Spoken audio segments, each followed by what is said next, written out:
Yeah.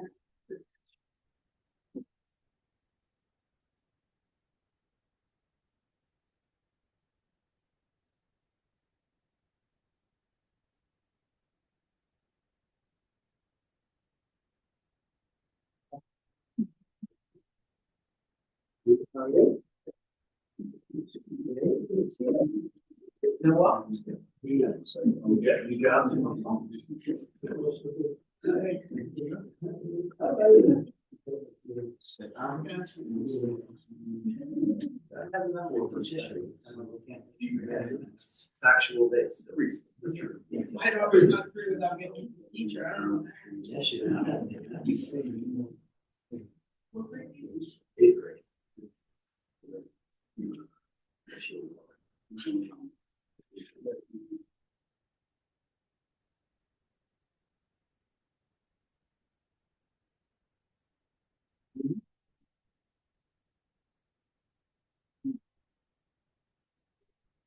Yeah, but.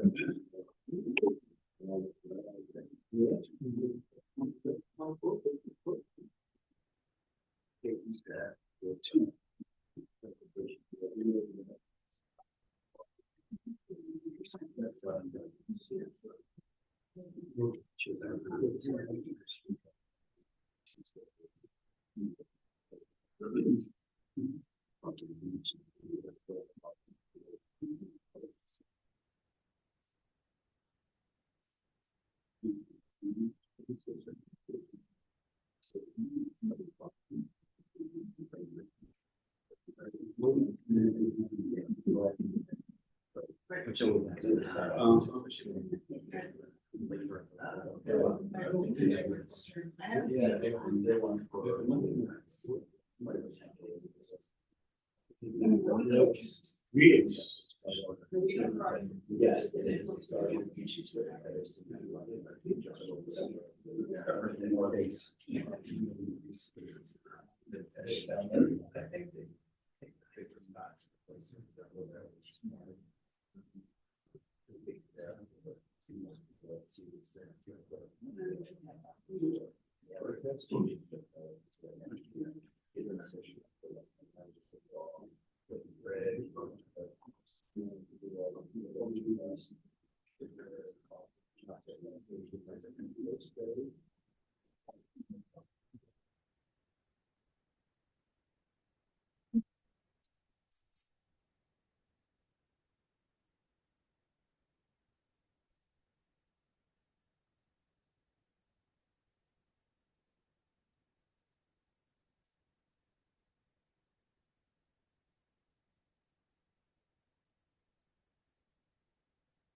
Yeah, I think he just.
Just after 7 o'clock.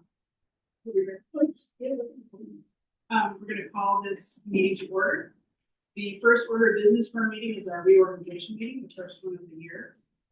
I nominate Kristen Ives, our alternate, to be our temporary chair to manage the first portion of our reorganization.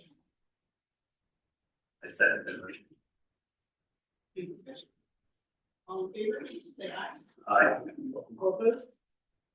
Okay, Kristen, you can act as our temporary chair. Motion to nominate the chair.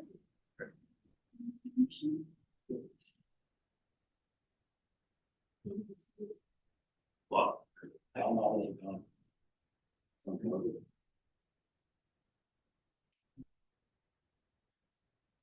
You don't need a second. Just say any others, no, and close the meeting. Okay. You could vote yours. All in favor? All opposed?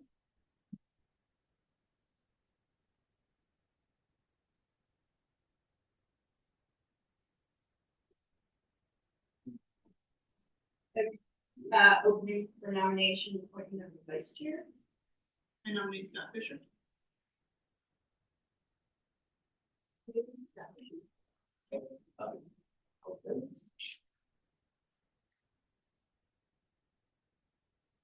And then from there, I can take over the meeting. You're up. The next order of business is appointment of a solicitor. We have nominations for solicitor. TJ Walsh. Yes. Have a second. A second. All in favor of TJ Walsh as our solicitor? Say aye.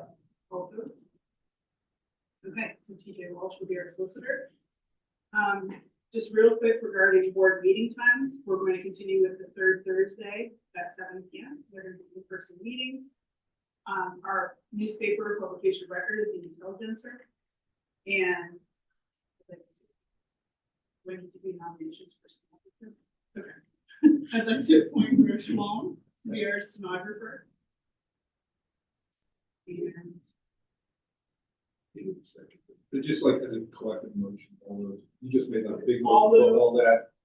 all those in favor of the previous items discussed? Say Aye. Aye. All opposed? Okay. This last one, I don't know if you throw on that because I did throw on there like anything. You do get requests, oddly enough. 4 or 5 years ago, I'm sure so it might just be something to think about. It's really been an ad hoc. So we can begin on a case by case basis. You can, but I'm always leery of making it up. Sure. But in any event, yeah, I sort of put it on there because it's, we never. I didn't think, when we were doing it all by Zoom, there's no choice. But now it's a kind of a mixed bag. There's nothing to fire.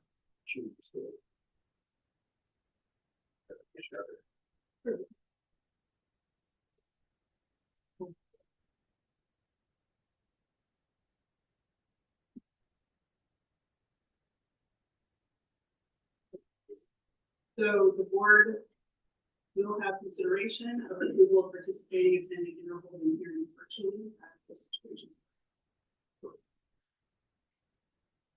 And from there, we'll move forward with our regularly scheduled meeting. So I'm gonna do a call to order, do some housekeeping things. This hearing before the New Britain Township Zoning Hearing Board is called to order. In preparation for our business this evening, I ask that everyone in attendance please silence your cell phones in place of the do not disturb. For your information, this, like all township meetings, is being recorded and shared via virtual meeting. First, I'd like to start with introductions. To my right, I have Janine Marchand, the Assistant New Britain Township Zoning Officer, Alex Mullen, the Assistant New Britain Township Manager, TJ Walsh, the Solicitor for the Zoning Hearing Board, Terry Young, Member of the Zoning Hearing Board, Scott Fisher, Vice Chair of the Zoning Hearing Board, Steve Goodnett, Member of the Zoning Hearing Board, Bob Byrne, Member of the Zoning Hearing Board, Kristen Ives, all. What the heck is that? Wait, Well, that was exciting. Yes. Oh my God. So it's the. What do we say? Apologies. What is it? Sucks. I don't know if that's technical difficulties or what. Kristen Ives, our alternate to the zoning hearing board, and Rose Schmalm, our stenographer.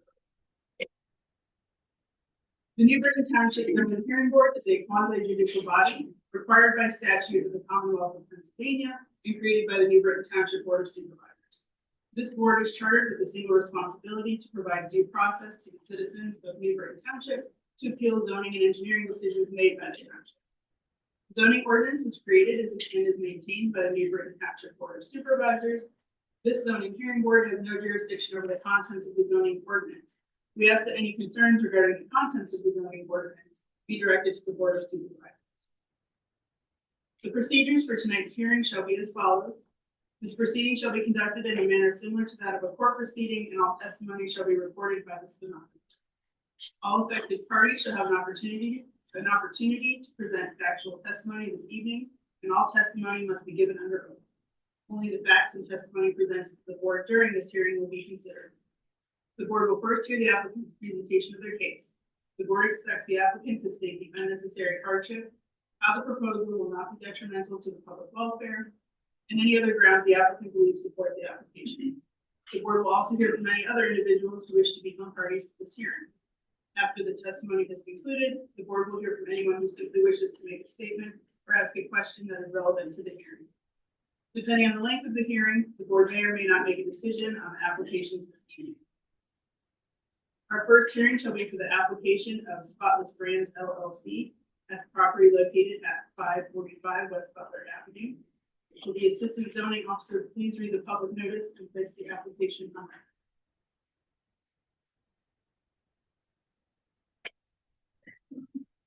Take your time.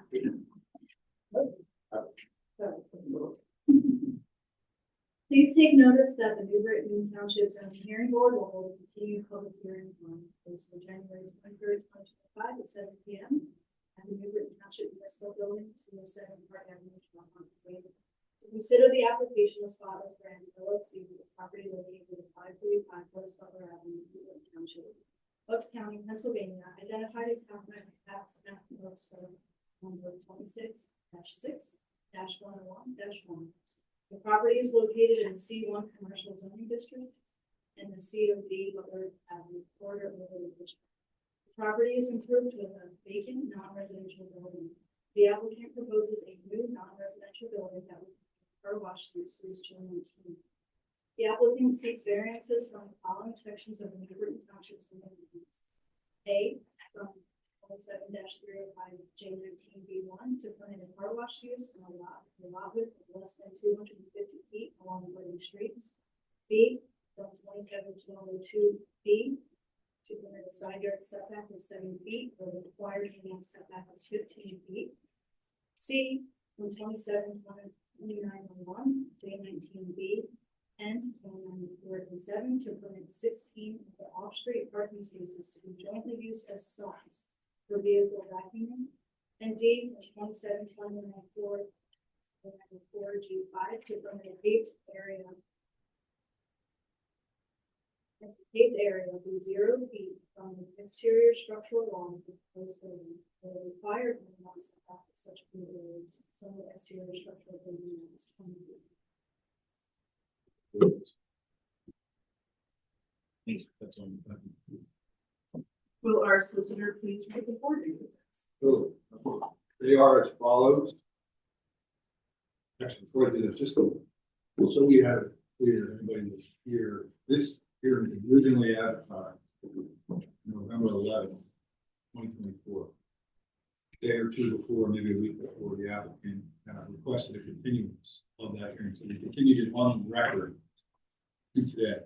We have, and I'll go through this, we do have a request and waiver of time period, so as a result, I'm going to be reading advertising dates that relate back to the November date, but because that's still legal advertising, we didn't hear, we didn't do that.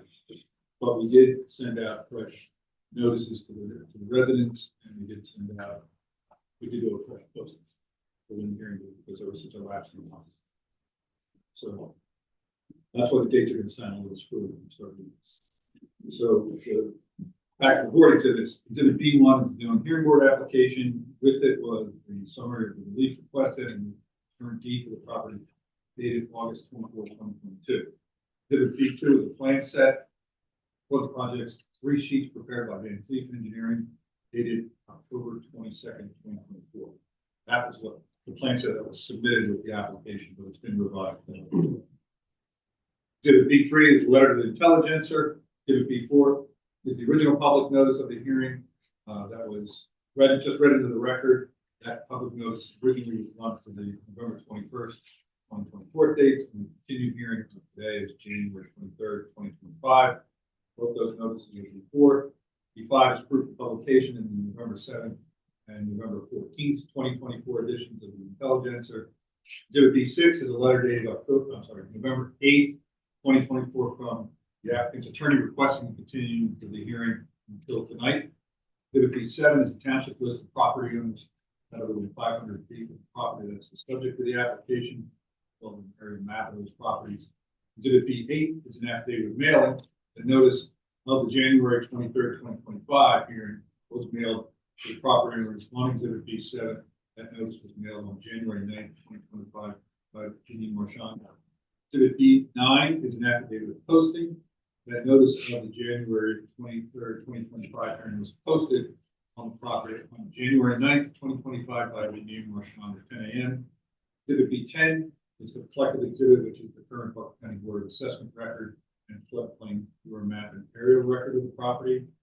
And Exhibit B11 is a revised plan that still 3 sheets, still prepared by Van Cleef Engineering, bears the original October 22, 2024 date, but now have the last revision date of November 26, 2024. So I'm sure the applicant will clear up. I think B11 supersedes B2, because it was part of the application. The original we included. Yeah, those are important. Thank you. Will the solicitor please explain first? Of course. Is there anybody in the room who is not either the applicant, representative of the applicant, or a witness for the applicant? Okay. Most of them talking to you. This is a quad. You can hear me. I don't know if it's. I'll give it too personal.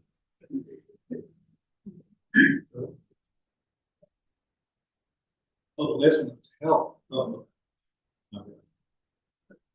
So this is a quasi judicial board.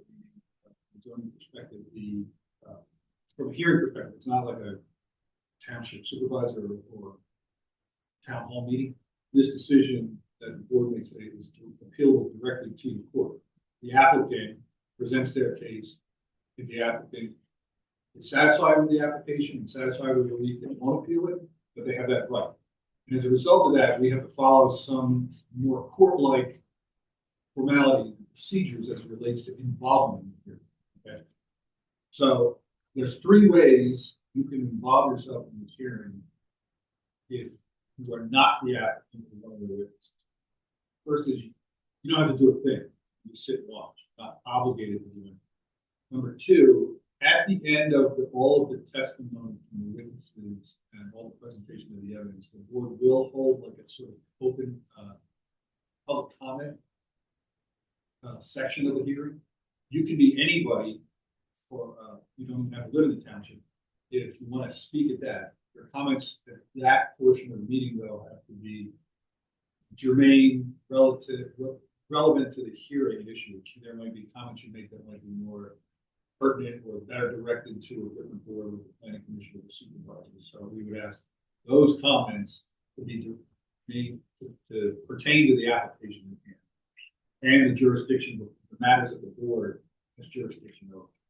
The third way is, again, during public comment, you're not obligated to speak. The third way is you can become a party, and party puts you in the same, at the same level, if you will, the applicant. In here, you would have a right to put on testimony, you have a right to testify yourself, you have a right to put on any witnesses you want, any evidence that's relevant. Your witnesses would, and yourself would be testified, would be subject to cross-examination or taken in court. And if you don't like the decision of the board, you can appeal it. You can argue for it if you want to be a party, you can argue it against the application. Most people who get party status are either looking to protect the right or looking because they're opposing the application. To get party status, you have to ask for it. And the board has to grant it, and the board will grant you party status if you have one of two things. You either own or live in on a property that's within a reasonable distance of the property that's subject to the application. So if you got a letter in the mail, notice in the mail to this hearing, you're within 500 feet, you're a reasonable distance. If you didn't get one, that doesn't mean you're not a reasonable distance. You just have to make your case about why it would be effective. We've had situations where just the way the map's drawn, property lines are drawn, sometimes somebody's beyond 500 feet, but they're still very much affected by the application. So, but if you're from Baker County, it's nice to see you, but you're not going to get party status. You can talk later on, but you're not going to get party status. So, having said all that, if you're interested in party status, now you are not, okay. Good. He was doing such a good job. Yeah. We appreciate it. Have you recorded this for later use? I'm sure you should. Ms. Schwab, will you please swear in the parties, the applicants? Please raise your right hand. You swear testimony you're about to give, be the truth, the whole truth, and nothing but the truth, so help you God? I do. Please state your Yes. name. Scott Mill, Milo. Albert Federico, Federico.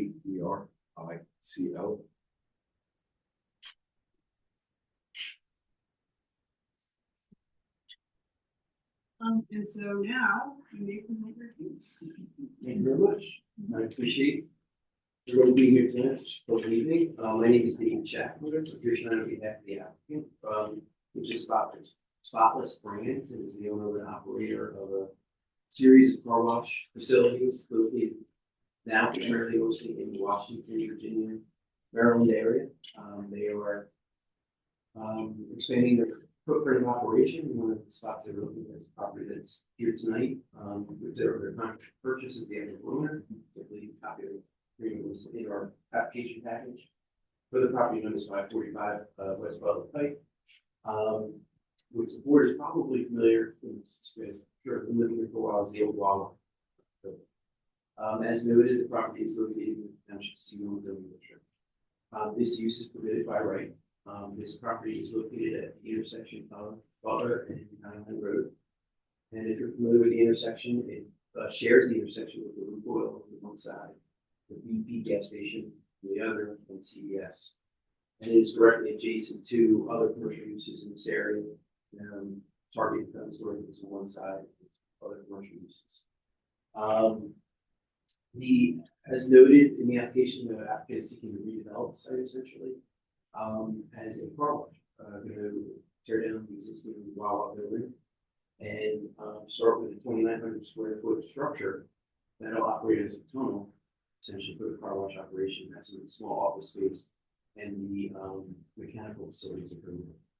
One of the things that resulted in the delay of not being here in November was our continued work with township staff and board supervisors in working on the site. One of the things that's very interesting is the nature of the release is this site is what we call a pre-existing non-conforming site in terms of a lot of various issues, flat size, lot width, impervious cover, the building where it was steel wall, the building where it was sitting setbacks and some other things. So what we were trying to do is take this site, redevelop it, and certainly not make any non-conformities worse. And in a lot of instances, I think we'll see some of the non-conformities better. As the old Wawa location, and I only know this is the adjoining portion of the township of Warrington, is this was a nightmare for traffic standpoint as the old meeting store. What you'll see is this applicant proposing not only the new building, but is also going to transform the ingress and egress and how it works on Butler and Cabot Road. To the extent that we're going to actually eliminate the access to Butler, right, on from to and from this property. All access will be in from the road, and even when we leave the site, we'll be restricted to a right turn out, which should be when we look at something of are we providing a benefit to the community and part of this application, we would think making those alterations based on what could be there, what previously existed would be much better. As part of the application is also was discussed and heard, we're proposing 19 parking spaces. Under the zoning ordinance, 19 parking spaces for a car wash is required. Actually, it's a car wash with a service station that actually generates that parking requirement. There's nothing specific in the zoning ordinance that talks about what a car wash would require. Nevertheless, one of the dual uses is this particular car wash, as I mentioned, is a tunnel use. You stay in the car, you drive through the tunnel, so it's not really reason to leave the car. Once you leave, if you feel like using the back of the rooms, you could, the car, you can use them in free of charge. They would also double to the extent we can satisfy the ordinance, and asking for the board to see it that way is as the required parking spaces. We do have 3 specific parking spaces for employees that will not have active rooms, and Scott and our witness will tell you that on any given shift for those employees we expect to have the service.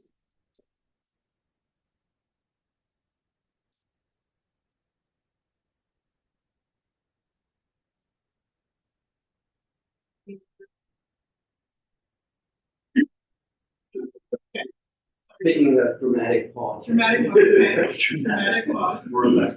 I'm so blown away by TJ.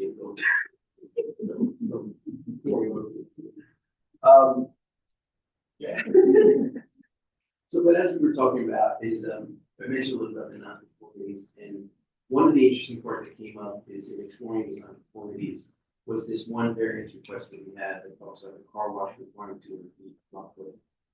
What we ultimately determined is that the 250 lot width is also required by the proximity of this property to arterial streets.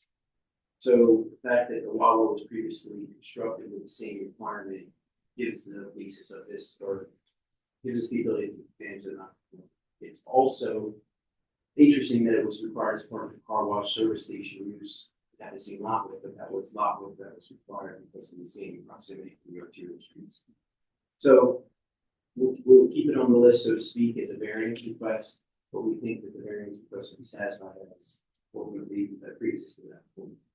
The other thing that we changed, as Mr. Walsh mentioned with the 11th plan, the new plan, was we were able to move the vacuum rooms further from the rear yard setback to match the pre-existing non-conforming setback in the building.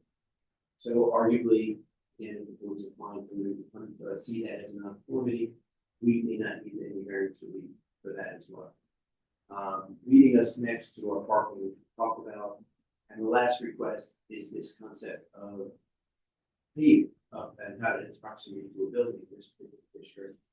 There has to be a 20-foot wide separation between paving and the building, which would be interesting because we create a very interesting ring of 20-foot wide length of the building, but would inhibit a drive-through, which is otherwise permitted in the zoning district. So realistically, what's driving the need for that relief from hardship perspective is a drive-through permitted use, obviously paving this building. And I don't remember that the board recalls we had similar prior application for this site for non-permitted use. That variance was also requested for the same reasons, for the nature of the drive through the paving mill. We get to push through the building. Was also completely considered. So, having said that, and then I know since we're the only application we're going to take all your time tonight, but Scott Miller was already introduced, Al Federico is our traffic engineer. We also have John Barrow from Spotless Brands in case there's logistical questions. We haven't sworn in yet, but there's ultimately questions that we can answer about the logistics of the operation of our wash for having that. And needless to say, I'm also very biased on the applicant's, but we worked a long time on this site and to finally get here. And one of the things we're very excited about is to show you. Because I think it'll be being a quarter of the township where it is a gateway. This applicant, this particular user took great care of listen to creating a little more structure that we could really benefit a real nice way to develop this corner. And one of the other points that we're going to work with the township during the course of the land development is doing the welcoming brand and taking care of that corner. So, which this type of thing doesn't exist. We hope to bring to the township, but also very successful. So, sorry, Madam Chair, for this, way over with long-winded opening, but there's questions now. If not, we'll be happy to get some. Any questions before we get started? Okay, Mr. Mill, you are sworn in. Can you introduce yourself to the board and give them a little bit of benefit of your educational profession? Scott Mill, I'm a landscape architect, registered landscape architect in Pennsylvania. I work for Van Cleef Engineering Associates in Doylestown. Prepared the plan that's before you tonight. Was also, as Dave mentioned, prior application for the Dunkin' Donuts was involved with that, prepared that plan as well. I provided testimony at zoning hearings multiple times within New Britain Township as well as other municipalities in Bucks and Montgomery County. And I've been a registered landscape architect for about 23 years now. But the board didn't have any objection. We asked that Mr. Mill be recognized as an expert in planning. But before Scott, you get started and you see all these wonderful pictures you prepared. So if I hand out a package of exhibits, we're just going to label them A1, but it'll mirror everything you'll see that Scott will talk about today. So, sure, I'll make it to one part. Until we start.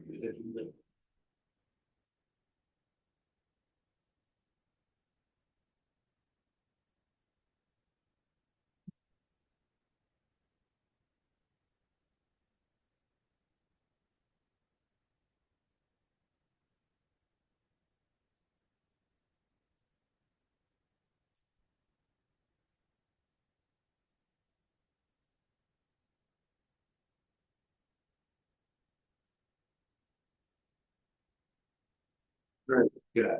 So Just the rows of 10 sheets in the back. just for purposes of evidentiary purposes here, Scott, what I marked as applicants exhibit A1 is the packaging materials there. Correct. And they're packaging materials that are descriptive of the site, existing conditions, proposed conditions, and the architecture.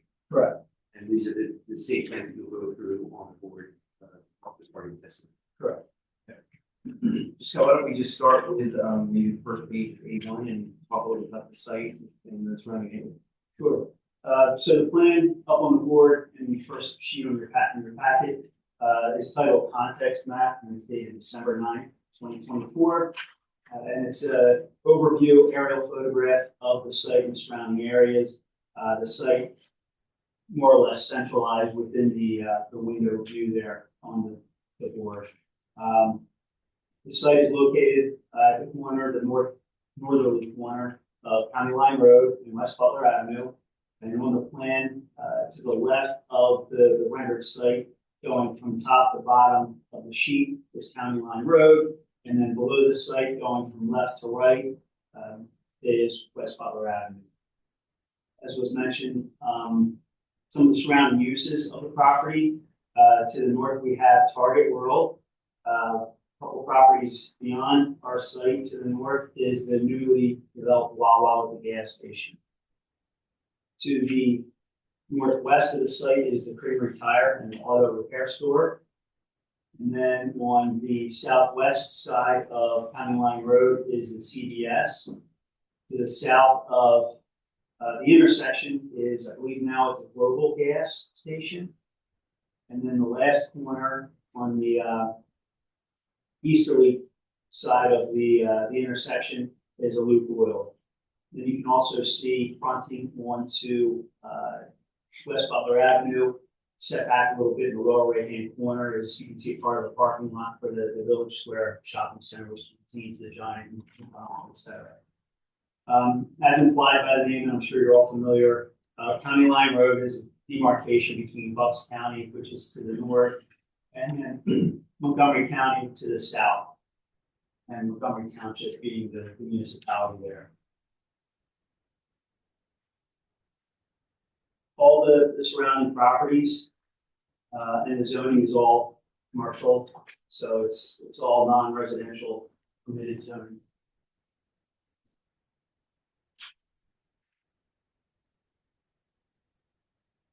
Flipping to the second sheet in the packet is the existing features plan, which is dated October 22nd, 2024, which is a black and white plan. It's the same orientation as the prior plan, blown up and focused on the site itself.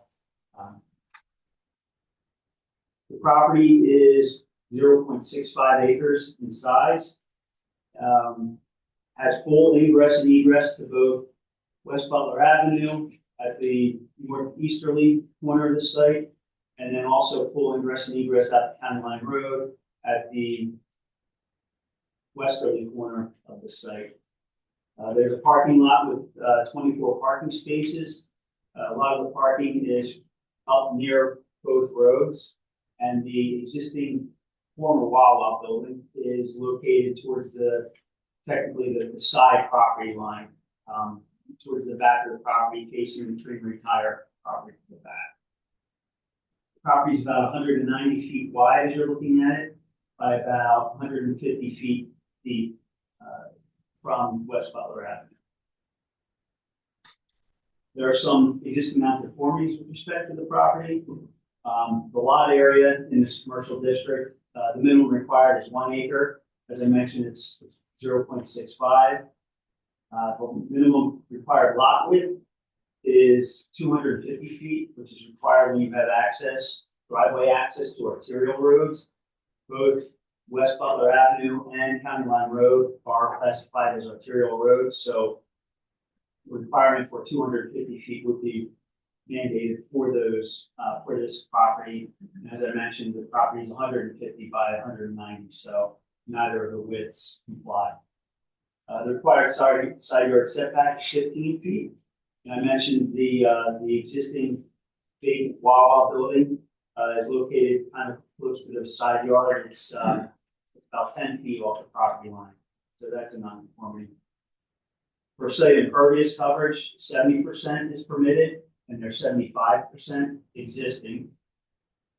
And then the last non-conformity is related to the building setback from paving. As Mr. Shackowitz mentioned, one of the variances we're seeking is a requirement for 20 feet. So same would be applicable for this property. Paving is supposed to be 20 feet from the building. It's 3.4 feet.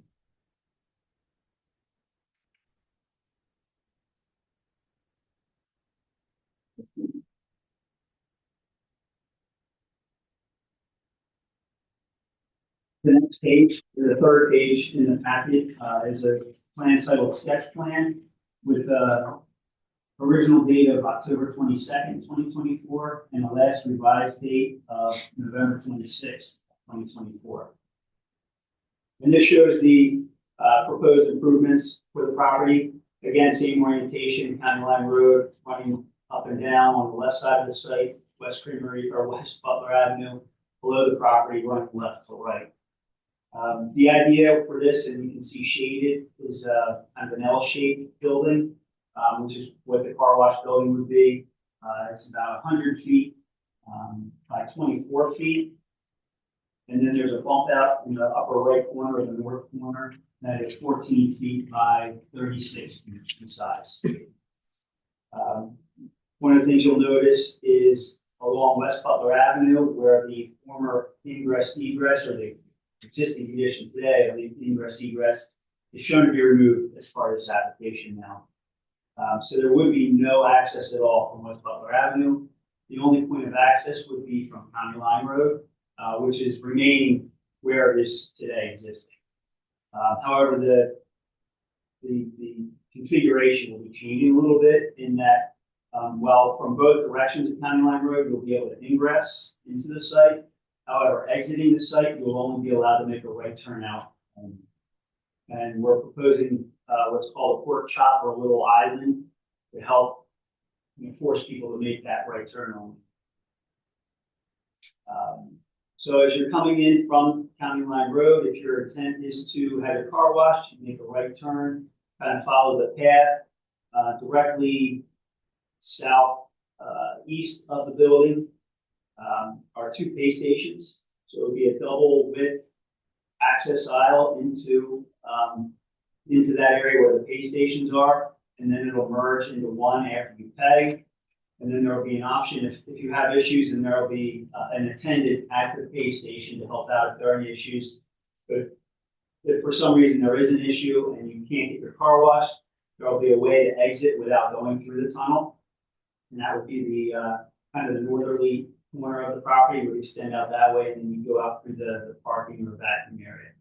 Otherwise, you kind of do a hairpin turn and go through the tunnel in a southwesterly direction, exit out the other end, make a right-hand turn, come up to the ingress point of the site, and then you can either turn right and occupy one of the parking spaces with the vacuum booms and vacuum your car, or you can turn left and go out the exit out and turn right on County Line Road.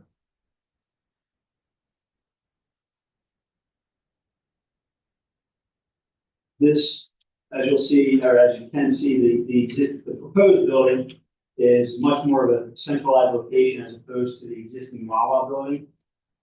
It was pushed closer to West Butler Avenue. However, it is compliant with the front yard setback for both the base zoning C1 district as well as the requirement for the overlay district. The overlay district requires an additional 10 feet of setback, and we comply with that. We also comply, there's a 100-foot clear site triangle requirement. The building complies with that as well. I mentioned already that the ingress egress on the Butler Avenue would be removed.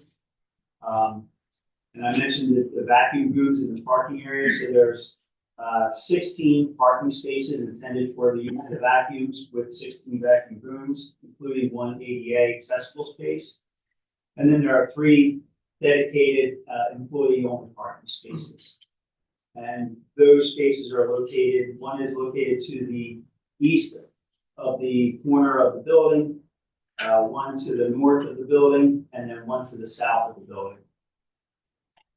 And they're in an area where it had been public parking would conflict potentially with maneuvering, getting in and out, but being that they're employee only, they'll be able to exit without a problem. Up in the northerly corner of the site is a proposed dumpster pad with retaining wall for screening.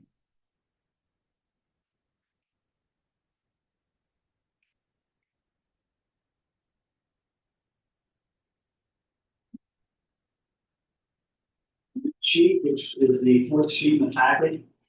It's titled Sketch Plan with Landscaping, with a date of November 26th, 2024. And it's essentially the same plan we just reviewed. However, it provides context with the aerial surrounding it, and it's colorized or rendered with the building in brown, parking and driveways in green and gray. And then you can see proposed trees, between street trees out towards the frontage, as well as some internal parking lot trees. You can also see on this, and as Mr. Shafowitz mentioned, in the southerly corner of the site, right at the intersection is a proposed welcome to New Britain type of sign, a little monument sign that, we'll work with the supervisors to get the exact design of that sign. And then flanking that sign and running along both road frontages is a proposed, basically a fence with stone piers, similar to what was done for the Wawa. You're familiar with the gas station there, how they have the stone pillars and then the fence panels, which are meant to mimic wrought iron. The same thing would be proposed here.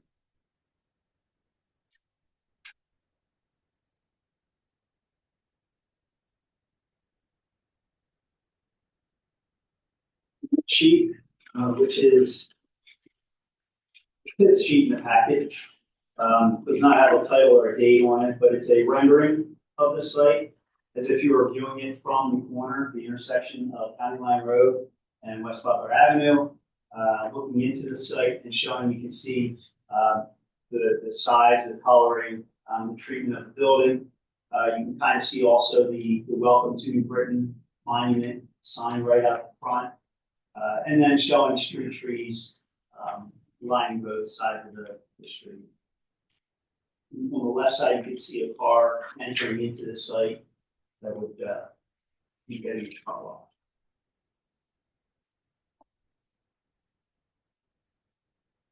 The next sheet is the same exact perspective rendering, but in order to kind of get a better understanding of the building, the architect took some artistic licensing and removed the street trees.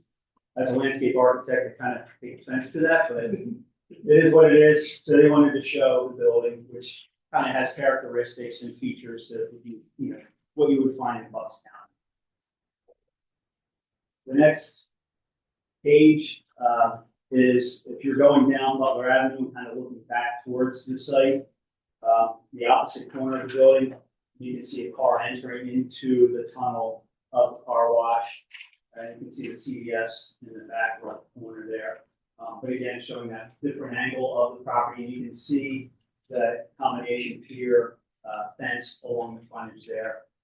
There's also a proposed 8-foot wide sidewalk along the frontage, which is part of the overlay district requirements that we would be tying into the extension that runs in front of the Target World.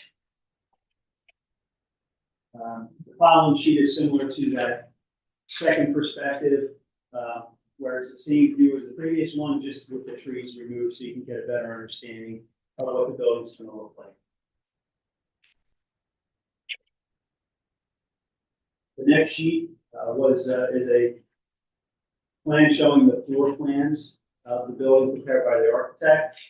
It actually is partially 2 stories, as in the area of the tunnel entry, which is the right side. But on the bottom, you see the ground floor, which is mostly occupied by the tunnel, car wash tunnel. And then the bump out area contains storage area, office, break room for the employees, restrooms. And then on the second floor, mostly the mechanicals, the equipment. There's another office up there, another restroom, and access to other equipment and mechanicals.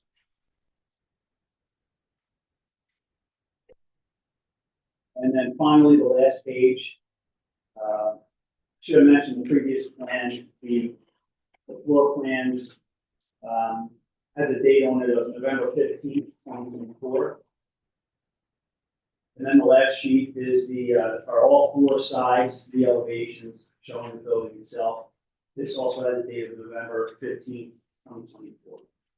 So you can see at the top, the southerly elevation, as if you're looking from West Butler Avenue. The west elevation to the right of that is as you're looking from the exit end of car wash. Down at the bottom, the proposed east elevation on the left would be the entry to the tunnel. And then the north elevation would be if you were at the vacuum booths looking back towards the building. That's what that elevation would look like.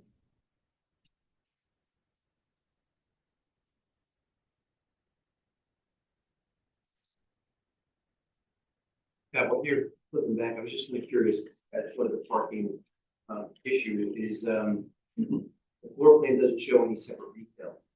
Like Correct. sale area, so this isn't the type of place that's being developed for people to come to the site, to park, go and buy stuff, really just car wash.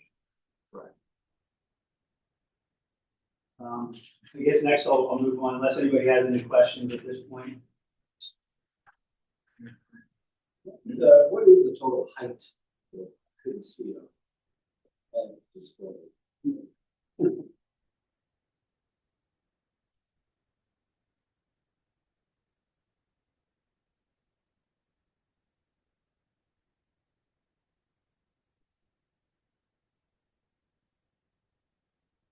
As 31 feet 4 inches under the midpoint of the roof, which You were there at the very apex of the roof. it's the midpoint between the peak and the gutter, which is how buildings are measured in the township. So it's 31 feet 4 inches to that. Peak roofs. Those peak. Right. Building. And you can see the peak here. So he has it measured at this point here, which is the midpoint between the peak and the gutter. But there isn't a measurement for the actual apex. The apex, Yeah, 5 feet. oh yeah, there it is. 31 change. One very change. That's a 5. I- 6. 6 feet 9 inches. 6 feet. Thank you. I have another question too. You said there would be a maximum of 30 employees, No, or sorry, 3 employees. What are the hours of operation? that would probably be better handled by John Lombardo. And I'll just ask a question, we can answer it later if that's the case. Do we know whether there always being an employee on site? Well, yeah, the hours of operation be 8 to 8, and yeah, during that time frame, there'd be always at least one, but all of it. Do you have any sense of what the throughput is as far as customers? Basis? We'll turn that one to John. And one last question, well, on the map. I think it was the third.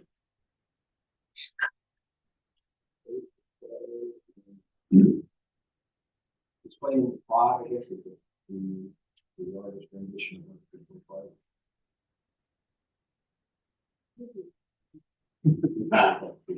So my question was the sight line to the egress and egress off the county line, which is kind of what we're looking at here.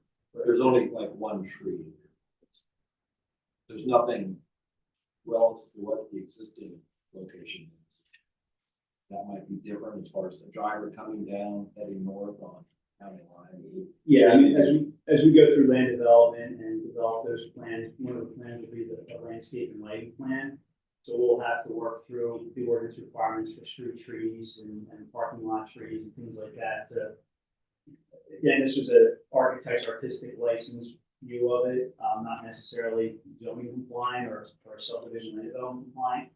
So we would be obviously working with the township to develop that land development plan. Thanks very much. So with all the pictures that you have that, you do any, you're not, where the vacuums are gonna be. So not specifically, but as Mr. Chapkowitz mentioned, I'm working with township staff. This isn't the first version of this. Prior architectural treatments were different. One of the other things that was different, the vacuum booms were red. And they really stuck out. They didn't want to do. So one of the comments that was relayed to us was, hey, can you make them a color that blends in a little bit better? So they changed them to black. So then they really, they're hopefully blend in. That you won't be able to see. how it is to- So relative to weird property.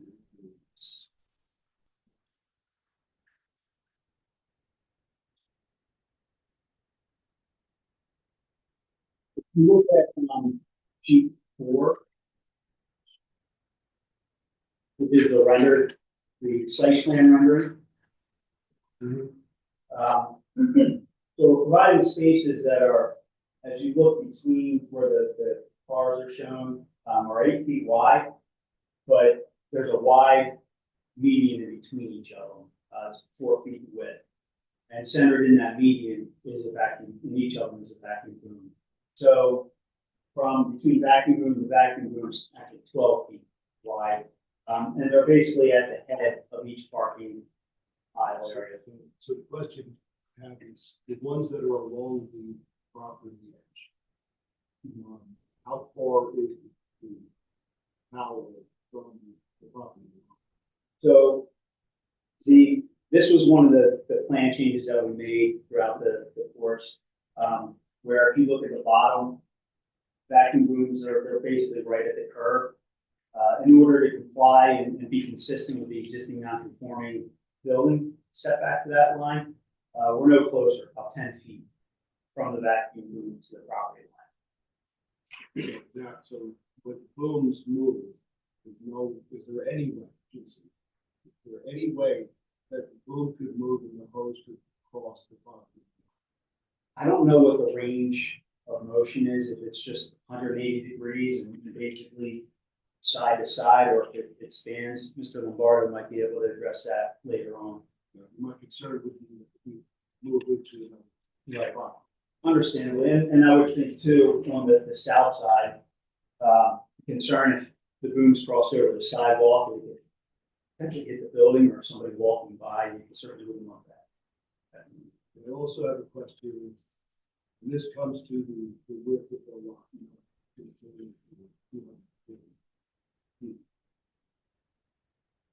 This, I have a safety concern. Putting emergency vehicles around the building. It's tight. If the lot's tight, I understand.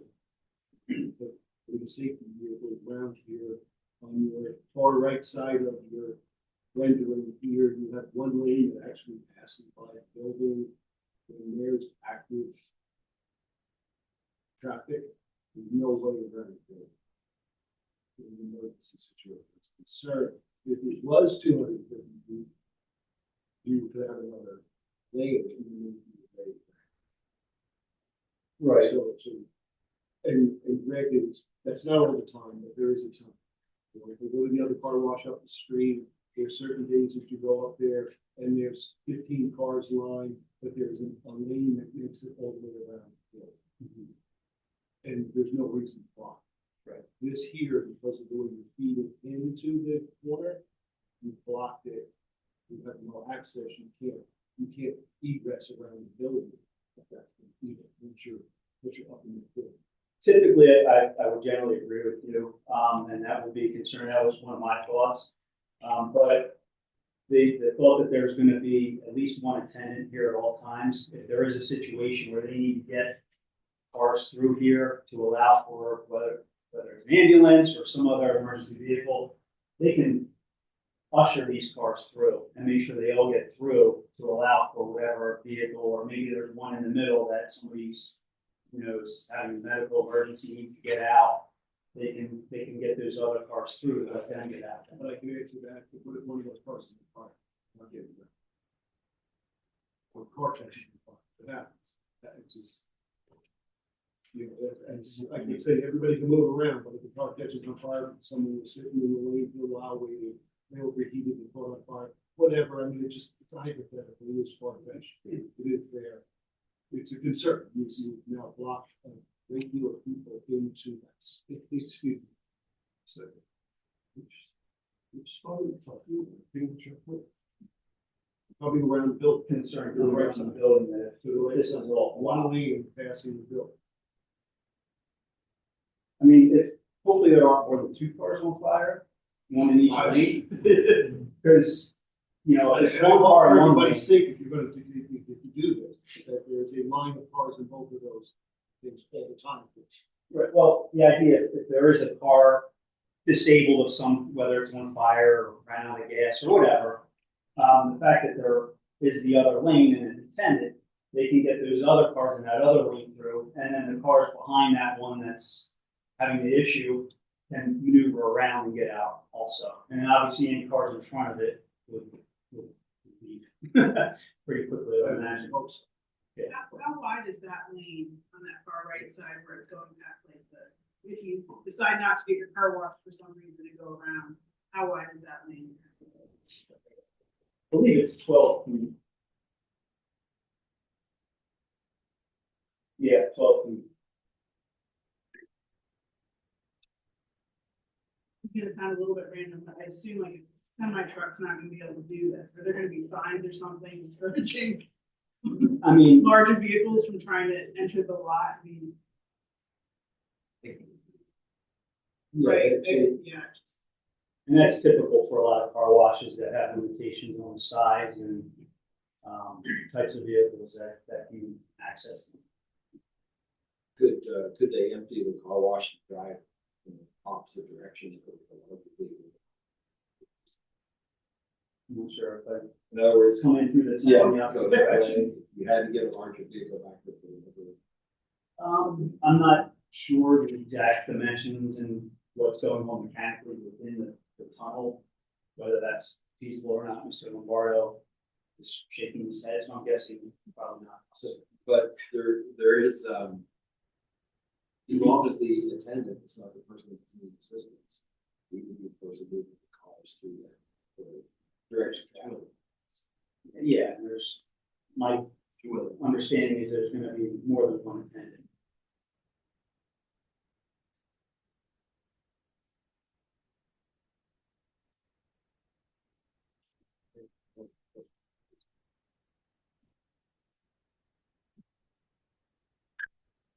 So Scott, before I let you go, one of the obvious components of this particular application is the nature of these non-conformities and how they're being addressed as they relate to the zoning review.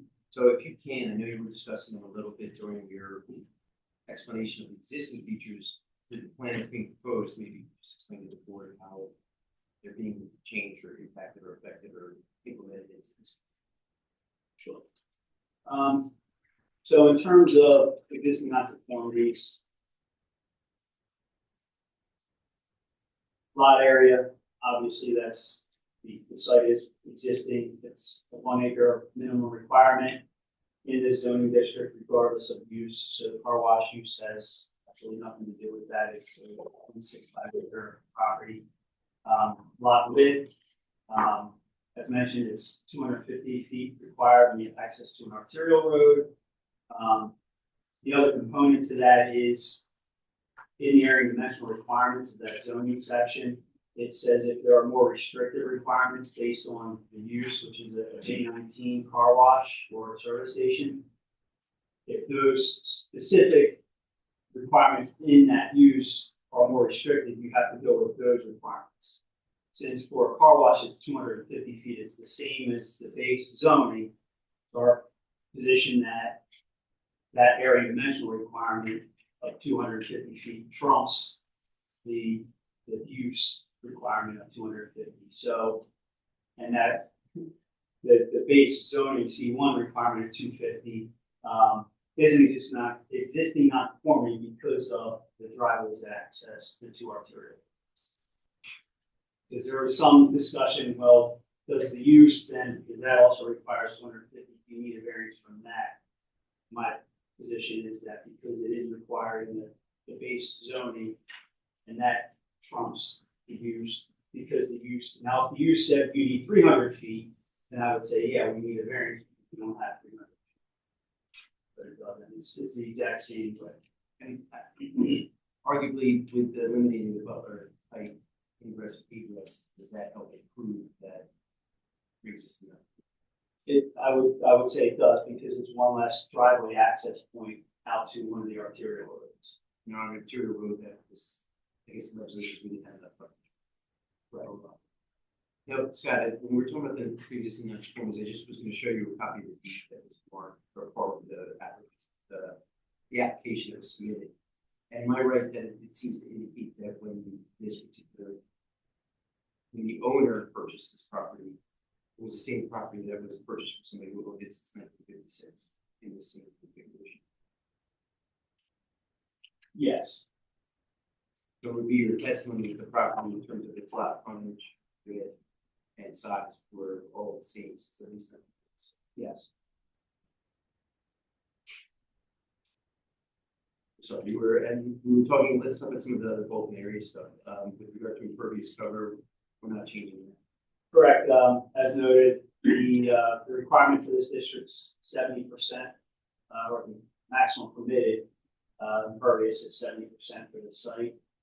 Existing today, 75%, and what is being proposed is also 75%.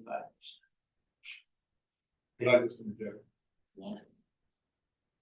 Change actual question. Targets, if there are any controls out there, controls like that? No. What is water? That'll I be know it's not stormwater Yeah. runoff, but it's runoff. right. What's that? It's still a question. Oh, I'm sorry. Well, he brought it up. Generally, if you're looking at the plan, it goes from the bottom of the sheet or from Butler Avenue back towards Retire in that direction. That's how it flows, leaves the site. During land development, I think that was also one of the concerns when we were with the previous applicant on this, was addressing stormwater concerns and as part of. No, but it's, Well, The water that's coming out of out of the, the use. gotcha. Just so that's not running all out. Yeah, no, that would be, Mr. Lombardo can speak a little more, intelligently about it, but do they have patcher systems, recycling, reuse types of, provisions so that the water doesn't, the car wash water doesn't leave the site? one of the unique points that was interested in a little more information is their ability to recycle. There's a certain percentage, I would say 40, 45% of the water that can be, is actually recaptured. So. Thank One thing I would also mention, Scott, in part of our conversation with Frank or the staff and the board supervisors, the applicant did commit to an understanding that some of the landscaping ordinances were in the process of being changed. The applicant would comply with whatever is coming from that perspective. Yeah, Is that correct? yes, that's my understanding. And then the other part of it, the applicant was also more than willing during the land development process for the township to provide the necessary stormwater control. Yes, it will become necessary both stormwater purposes and for use purposes. Right. Sorry, were there any other non-conformities that we were talking about that with? I think we were talking a little bit about the building, the existing Wawa building. So yes, the existing Wawa building is, as I mentioned, 10 feet off that rear side property line. Existing nonconformity, that with vacuum rooms were no closer. You could argue that they have less of an impact than the back part of that Wawa building. So that would be an improvement over the existing condition. And we were also, I guess, given the opinion that at some point that the vacuum rooms that sit on the concrete pylon was a structure that had to meet the setback requirement, even though they're technically not built. Correct. So it was this applicant's process then to at least mirror that setback to take advantage of that. Yes. Because it was called a structure versus it just being fear that it exists. Right. Are there any other existing buildings? That was it. Okay. Now we talked about how, from a variance perspective, the placement of the booms moving them into the mirror hopefully eliminates the need for variance there. We talked about the lot width and because it was proximity to the arterial streets, nothing's changing there for a lot, for likelihood of an ordinance that came into effect well after this lot was created. Let's talk a little bit about the impervious cover up against the building. Not too 1954. is when the ordinance. I don't know if this. Oh, I know that, but I know it was on. I don't know what this was on.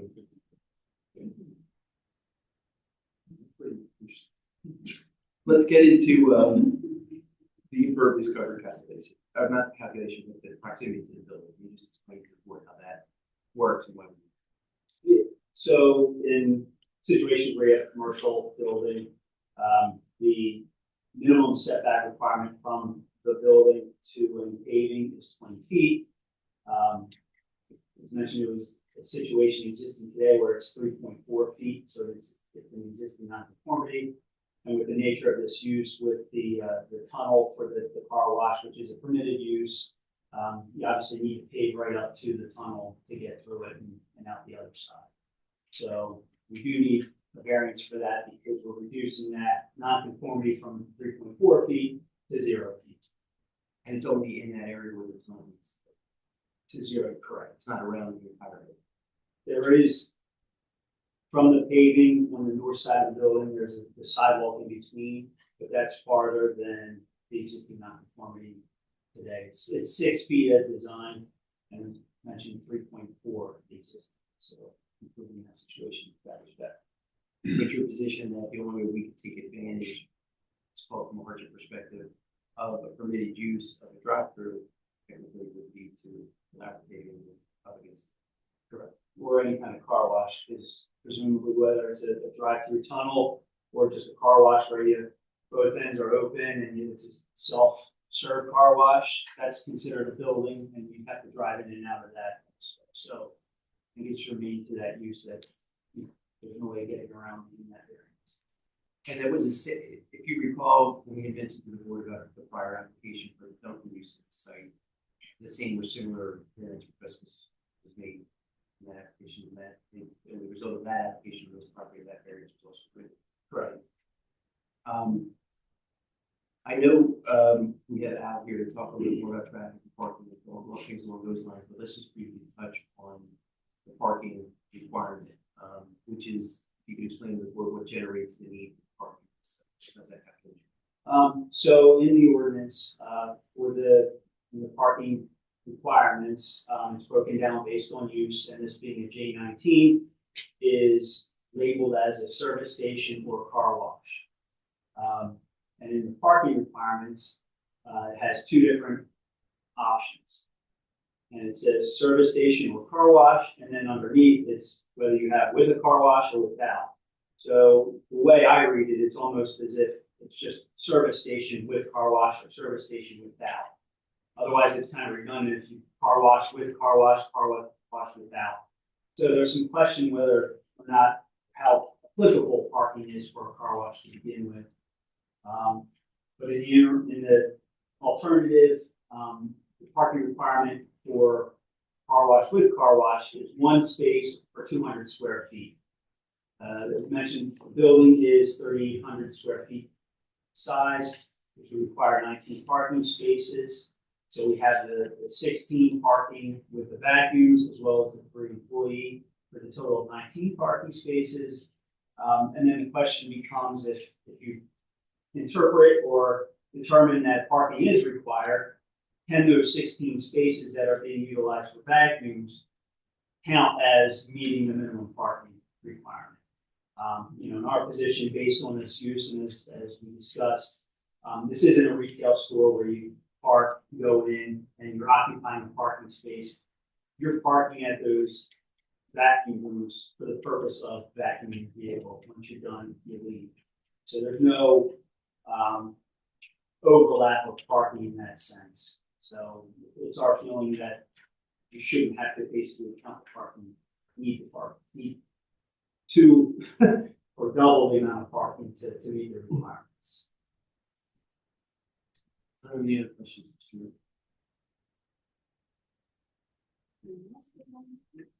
Looking at the plans for the ground floor office area, is that restroom for accessible for customers? Is that for staff?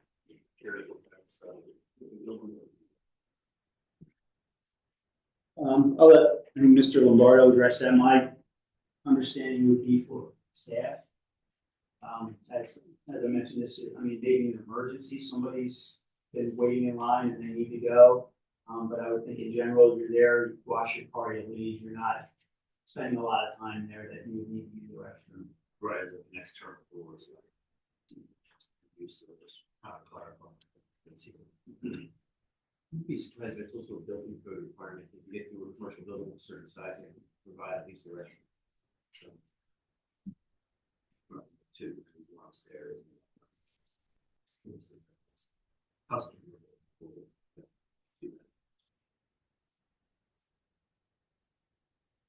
Are the intended hours, 8 to 8, is that 365 days a year? Yes. Yeah. So the garage, the car wash should be staffed 365 days a year on your, what you're saying, 8 hours, 12 hours a day. Are the trees that are on the plan, are they just indicative for artistic purposes, or do you plan that, is this like the proposed idea with the conjunction with the township ordinance, to plant display trees and things around the property, or is that just like a license? In general, it's more of an artistic rendering, but we will comply with ordinance requirements in terms of salvo. But in general, you know, we'll want to have some trees between the building and the roads, as well as parking lot trees to help buffer and screen, and give it some aesthetic value. And what about for the dumpster area? Would the garbage or trash truck come in and go straight down, would it right across towards Target World, or would it go around the building? How would that work? So the idea would be that trash pickup would be off hour. So there's a limitation. There are height bars at the cash station, so generally a trash truck would not be low enough to fit under those. So we angled it so they could approach it, come in, whether they're rollout dumpsters where they can bring them out, or we need to do more like a 3-point turn to get in there. He's got the availability of the employee parking space there, as well as that wraparound aisle.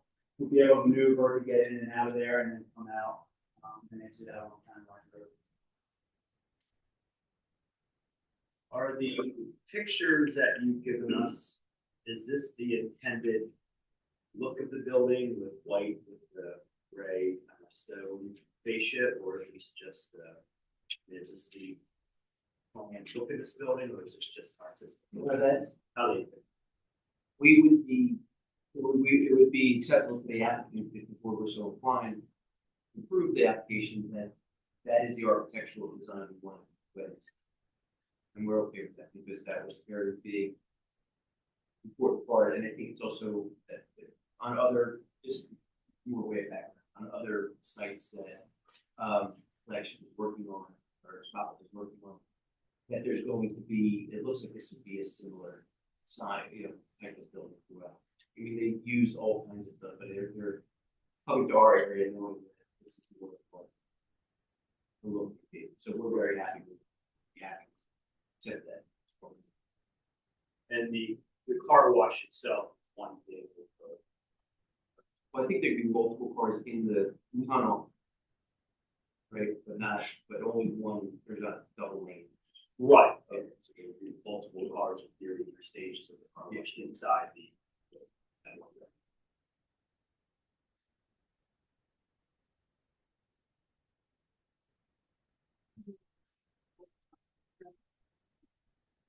Oh, and the garbage pickup is outside of operation. It's a really morning lady. How often do you want to have garbage? Once we.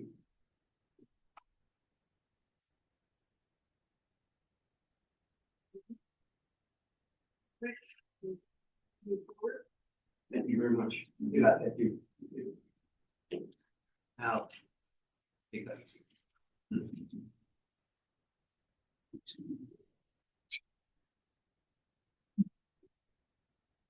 Everybody, I know you've already been the story, but if you don't mind giving the board benefit your patient special. Yes, my name is Al Federico. I have a bachelor's of civil engineering at State University. Been practicing for over 30 years, licensed in Pennsylvania, Delaware, Florida.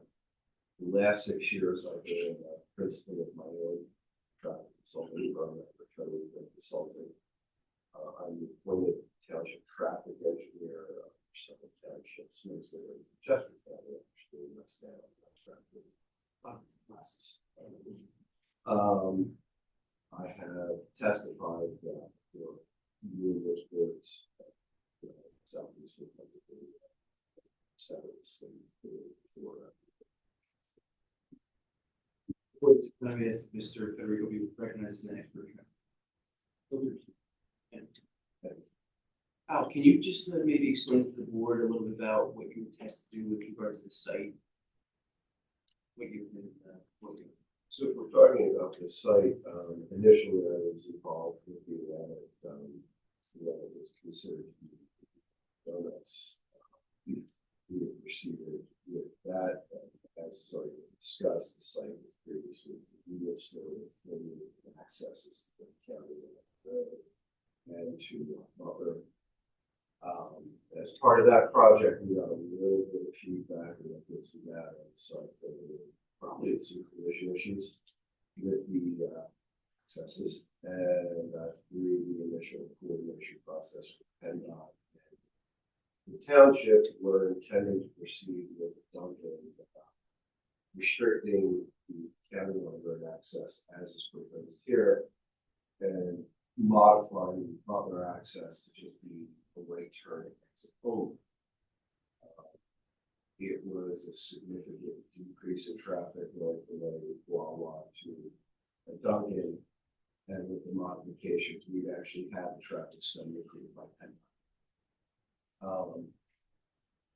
So this is a unique situation because I get to come in twice and say, well, you had to use to generate a lot of traffic, and now you got to use that generates less traffic. And the car wash generates less traffic than Duncan. So, going through, we did update the traffic study as indicated previously. Based on the operation of this site, we've gone and now totally removed access. So we have even fewer vehicular conflicts with the site that generates significantly less traffic than previous issues. And in November, PennDOT approved the traffic study for this car washes. So if we go in with design plans and get a highway occupancy permit for the actual driveway modifications, but at this point they have no objection to the project from traffic perspective. Al, can you just talk to the board a little bit about the circulation of the interior of the site? And one of the gentlemen mentioned the stacking areas that we proposed. What type of vehicles can satisfy for the use of the site? Yeah. So as indicated, vehicles will enter from County Line Road. If they're intending to use the car wash, they're going to circulate counterclockwise. We do have 2 lanes, which should provide for reasonable accommodation of the queues. Queuing analysis was one of the things included in the traffic study that was submitted and not. Again, they have no comments on that. It carries the 2 lanes up to the entrance, at which point, as Scott pointed out, there is this bypass escape lane. To counterclockwise, and if they want to escape, exit the site, or go through the tunnel. Once they've done the tunnel, they can avail themselves of vacuums.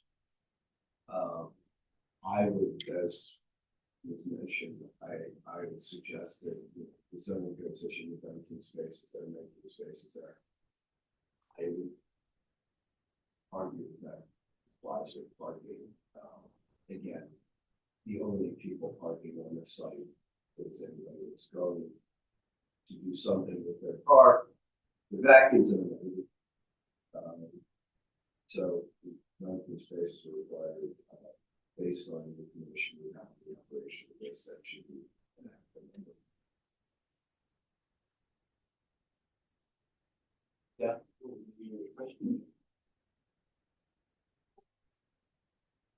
I have one question. What is it less than the Wawa, less than the So we've got 2 numbers that I'm going to give you. One of them is big, and I don't want to scare you with that. And then one of them is what we expect. So I'm going to give you what we expect based on the Institute of Transportation Engineers. During the evening peak period, which is the highest traffic day of this year, we would expect 39 vehicles to come to the site. My understanding, based on talking on several people involved in the car wash now, the theoretical throughput of the tunnel is maybe up to 100 vehicles now that they could push through there. But based on the data we have, that's not the usage that we're seeing. If you have the group moving and pushing them through there, you could get up to that, but I don't think anybody's actually expecting that. Do you know what the Wawa? So I don't have a count of the existing Wawa as part of the traffic study. We did do an estimate based on the ITV. So in the evening, the Wawa would have been anticipated to generate 81 vehicles coming in and 81 going out. So we would, in traffic engineering, that would be 162 trips. This use is anticipated to generate 39 and 39 out, so 70. So this in the evening would be less than half of the anticipated Wawa traffic. Wawa had two. So you're taking a little less than half, and you're going to just one point as opposed to two. So potentially it could be adding a little more traffic. Well, at this point, we're expecting everybody to use it. Yeah.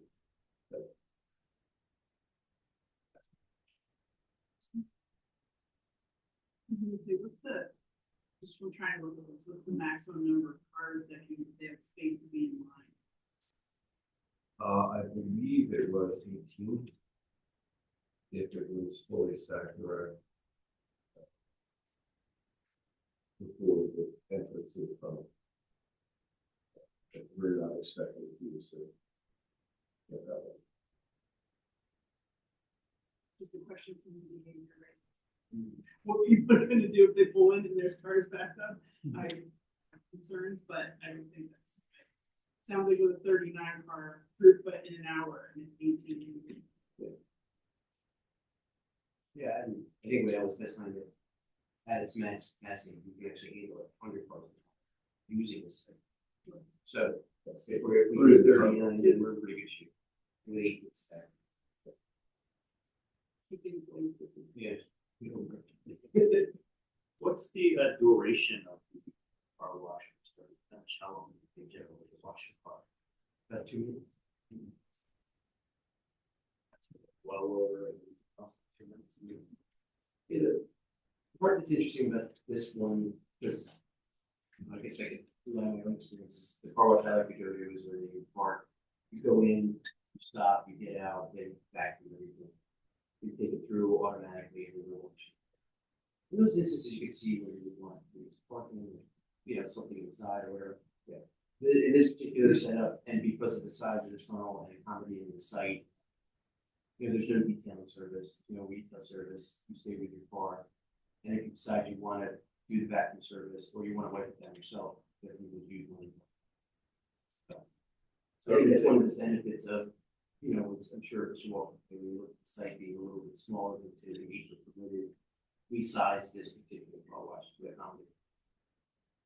Where everything's totally automated, say the vacuum. Yeah, Vacuum. Or vacuum. Post wash. Part that's interesting, I don't even think there's a retail point where they would sell rags or soaps or anything. It's just, right.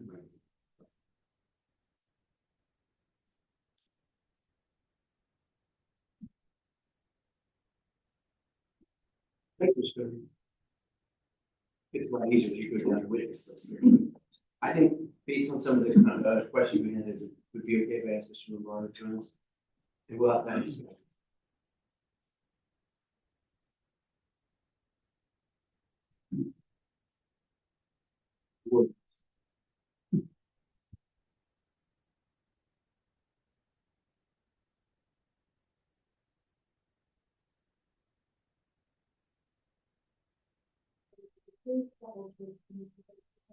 Yes. Just introduce yourself to the board, tell them about what you do. Yes, my name is John Lombardo with Spotless Brands and the brand that we're proposing for this property is Flagship. Project manager and I manage the land development projects, land development process for projects like this. And are you familiar with the operational questions that you've heard from your board during this presentation? Yes. So if you don't mind, manager, maybe then consider me asking John if the board want to pertain with those questions. That would be great. My first, though, that I'm most interested in, I know that Mr. Walsh, tell the board a little bit how the water reuse and what happens to the water on site that's generated. Yes, so this is a single lane automatic car wash. The customer stays with the vehicle. Indicated, it's about a 2-minute, because of the length of the building, it's about a 2-minute wash. And water is recycled through 3 underground tanks and comes back into the building. And so it's about a 40% capture rate. And then finally goes to a water separator to sanitary system. Or whatever stormwater system we ultimately propose. Sanitary. That's what I'm saying. It's all. But all good with it. all That under water is sanitary. talking, yeah, Yes. but maybe it's going somewhere first before going to sit, I don't know, like, probably retrap or something. Keep it as kind of, probably separate. Well, those are 3 tanks that we use to capture the water. And then finally, we'll discharge some of the water separator for this to the to help sanitary system. Okay, so sort of like an online system, you have to pump anything out as far as the tank, or separated, it's removed. Maybe Scott can probably testify better on the retailers, how often. He doesn't mean But that. when it comes to, Engineer, he doesn't know anything. I'm not really sure what the frequency is to clean out the water separator. Okay. But I think it's a very long duration. Yeah, it gets to Mr. Young's question and maybe Warren's question about there's gonna be the maintenance truck that comes on that site, and you have to pump out, much like you have to pump out your septic tank for the pumping system, you're gonna have to, that's, I don't know how big those things are for this kind of use. But that's an issue that's not zoning, but you're still gonna have to deal with. I was just curious, when you talk about the separators, how's that? It's interesting. I guess for purposes of the land development process, we work through those issues, we'll figure out how often that goes. Because most of it has a is just road debris, or, I guess it goes. Who knows? The car. Thermal grease. You know, who knows what's gonna go on? Yeah, we'll get that. We'll get that. Decals. But it's probably not even visible to the naked eye. Yeah. Yeah, it's a series of 3 2,000-gallon tanks that we use in the recycling system. And then through the final stage of that water separator. Okay, no problem. Point of clarification, you're saying 40% of the water is captured and goes through this cleaning process? It's maybe 45%. It will be the water that's used in car wash, water that's used for vehicle. About 45% of it will be recycled water, reclaimed water, being for washing the carriage, for example. And 60% will be fresh water. And all of the water that's used is being captured on site and going into one of these 3 tanks. Is that correct? Yes. All of the water that's being used is drained through drains into this tank. Right. Thank you. I just want to Yeah, clarify. there's going to be no runoff. Everything will be captured. These things. I guess say that it runs on cars is an accident.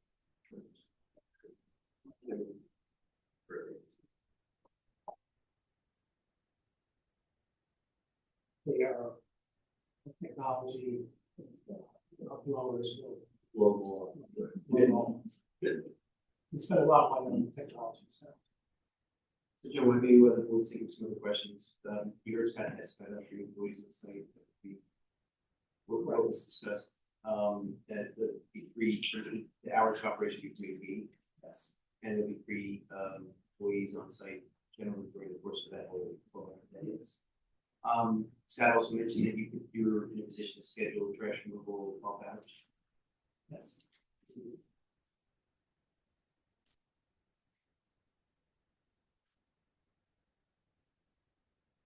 Question about the stormwater issue thing. So if I recall, it sounded like water flow, the slope is gonna be from Butler towards Creamery.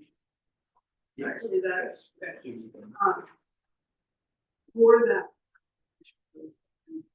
But for that, as opposed to Creamery, is there a curb there? Or do you have kind of a buffer area? Is there that actually a buffer so water could flow to it and infiltrate, or how is that set up right So right now it's set up, that we're showing a curb line along there to capture anything that runs into that. It's, there's a decent amount of topography change from our site down to Creamery. So I don't think we would want that water just to kind of sheet flow off the edge and wash out, the neighbor. But we'll work with the township engineer, to make sure we're handling stormwater appropriately and as required by the township engineer. The other thing too, the idea of maybe a BMP or some sort of bioswale might be a little challenging in that limited grass area just because of the slope and having to transition down into the next property. now? But right now, you don't have any design to like collection system that you think that breaks like water to do that way. Correct. But that's not to say that won't happen. It's just at this point in the sketch phase, we're not at that point in the design.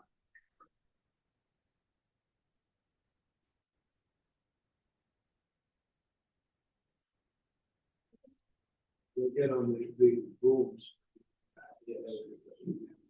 They're the ones that are on the back by the property. Is there any possibility that those booms and the hoses could cross that? No, they won't go past the property line. It's basically by the car line, like, they can have,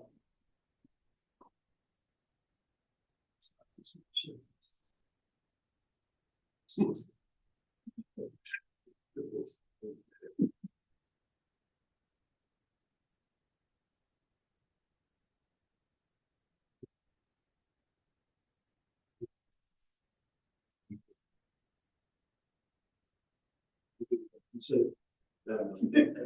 Oh, good. It's the district there, that let's think about the hose, so the Right. boom's fixed.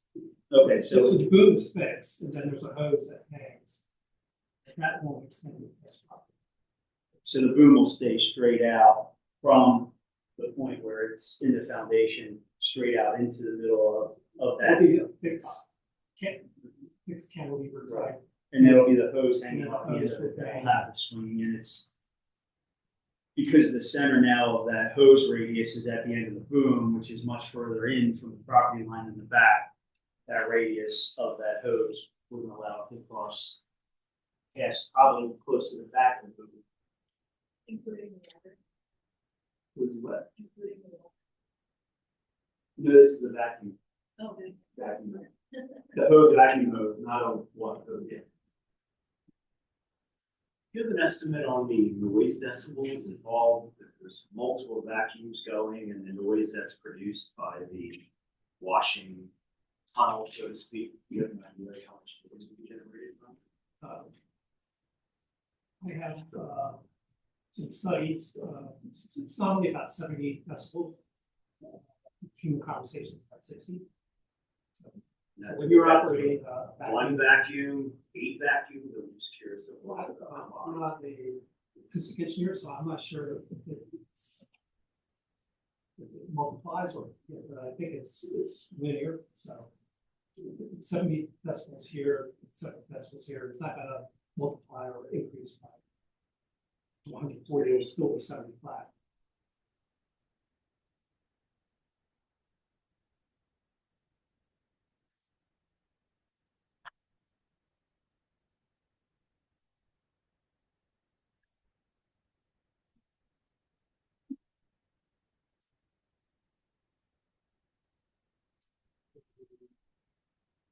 the lights that will shine down underneath that arch. So that it would- Will you be able to see the living on the road?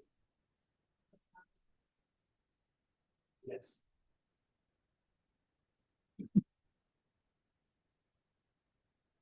I wouldn't say yes, but it's embedded in so I don't think you'll see glare. In that protection. We'll just see. I don't, See the one there, but not on the source. you will see the light source, I think is correct, so you can see the lights. What's projected? Yes, source. Yes. Good question.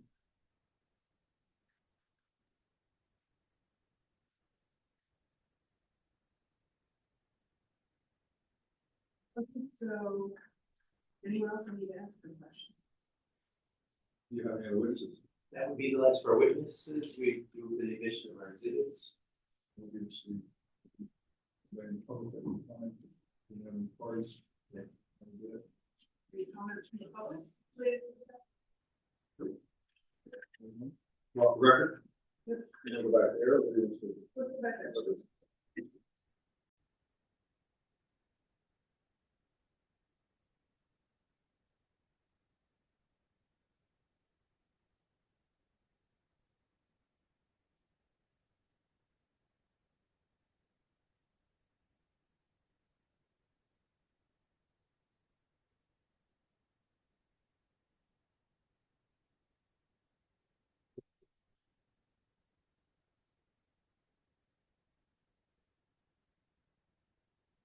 Clarify that this, if the group does not leave any township regulations.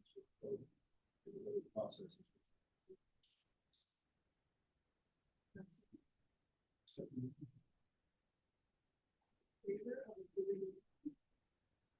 Aye.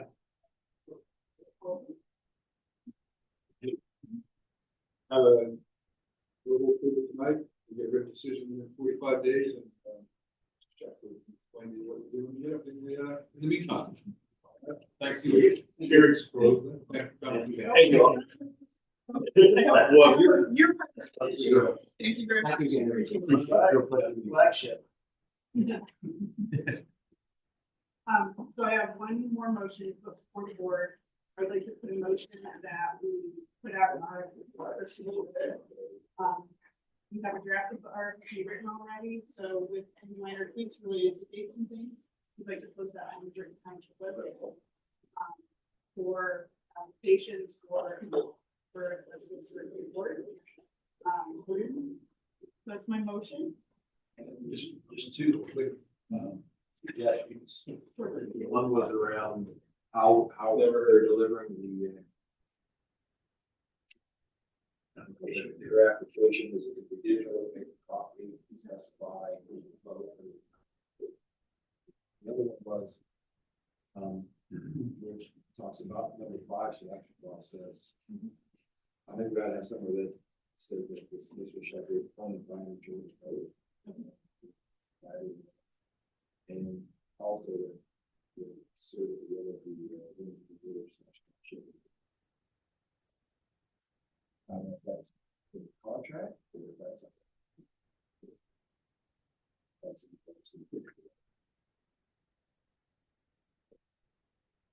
Those recommendation. Yeah. A strong feeling that it's Right. just a record. And we can make some minor adjustments to it. This is just a motion to, that we intend to post an RFP for the solicitor position.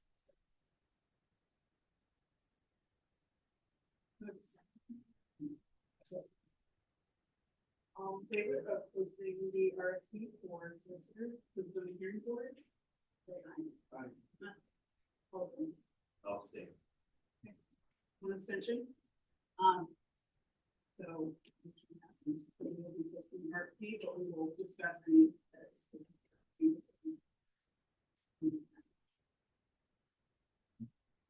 Otherwise, I think our hearing is adjourned.